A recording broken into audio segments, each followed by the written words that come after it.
नमस्कार, मी पंजाब तक हवामान अभ्यासक मुक्काम पोस्ट हुबळी धामणगाव तालुका शिरूर जिल्हा परभणी। तर मी मागच्या अंदाजामध्ये सांगितलं होतं की शेतकरी पाऊस सुरू होणार आहे। आता हा पाऊस कधीपर्यंत आहे म्हणून खास करून शेतकऱ्याला अंदाज देणार आहे। सर्व शेतकऱ्याला सांगू इच्छितो की राज्यामध्ये आता म्हणजे सर्व शेतकऱ्याला सांगू इच्छितो की राज्यामध्ये आणखीन वरुण राजाचा मुक्काम 3 दिवस आहे।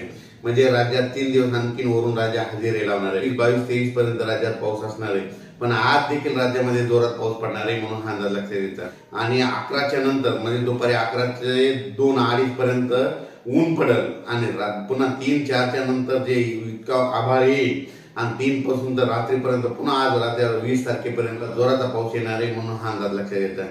त्याच्यानंतर 21 ऑक्टोबर, 22 आणि 23 ऑक्टोबर दरम्यान दररोज वेगवेगळ्या भागात शेताला पिकाला वरदान ठरणारा पाऊस पडणार आहे म्हणून हा अंदाज लक्षात घ्यायचा। सर्व शेतकऱ्यांना सांगितलं होतं की राज्यामध्ये 24 तारखेला धुई येणार आहे, धुके येणार आहे, धुरळे येणार आहे। विदर्भात धुरळे म्हणतात, मराठवाड्याकडे धुई म्हणतात आणि काही जण धुके म्हणतात। म्हणजे धुई 24 तारखेला येणार आहे म्हणून हा अंदाज लक्षात घ्यायचा। आणि 25 ऑक्टोबरला मात्र तुम्ही सकाळी उठल्याच्या नंतर तुम्हाला अशी थोडी थंडी जाणवणार आहे म्हणून हे अंदाज लक्षात घ्यायचा। आणि त्याच्यानंतर परत सांगतो की 5 नोव्हेंबरला मात्र सगळ्या महाराष्ट्रातले सर्व जनता मात्र स्वेटर घातलेले दिसतील। म्हणजे अशी थंडी 5 नोव्हेंबरला येणार आहे म्हणून हा अंदाज लक्षात घ्यायचा। एक सर्वांना सांगतो की राज्यामध्ये आता म्हणजे 25 तारखेला थंडी जाणवणार आहे म्हणून हे अंदाज लक्षात घ्यायचा।